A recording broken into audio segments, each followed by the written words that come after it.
మణిరత్నం కెరియర్లో చాలామంది హీరోయిన్లు వచ్చినా త్రిషకు మాత్రం ప్రత్యేకమైన స్థానం దక్కింది.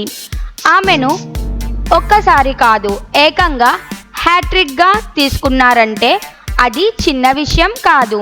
ఇది సాధ్యపడింది త్రిష తానే.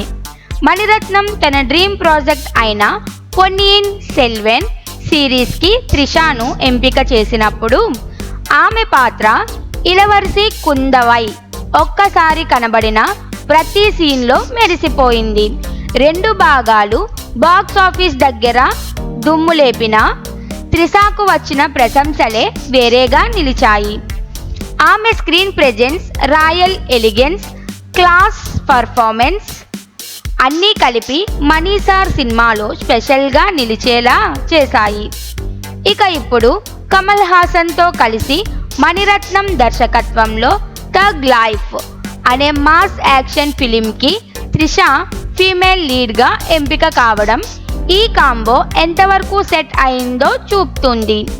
కమల్తో స్క్రీన్ షేర్ చేయడం అంటే ఏ హీరోయిన్కైనా ఓ డ్రీమ్. ఇక దాన్ని మణిరత్నం ఫేమ్లో చేయడం అంటే అది బ్లెస్సింగ్.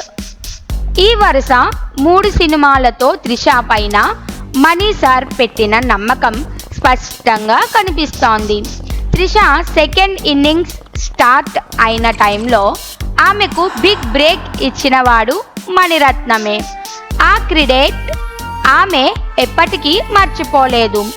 ఈ కాంబోలోని హార్డ్కోర్ కెమిస్ట్రీ, మ్యూచువల్ రెస్పెక్ట్ ఇవన్నీ త్రిషకు కెరియర్లో ఒక గోల్డెన్ చాప్టర్లా నిలుస్తున్నాయి.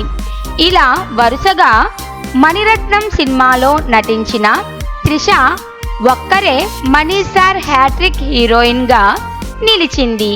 ఇది ఓ ట్రాక్ రికార్డే.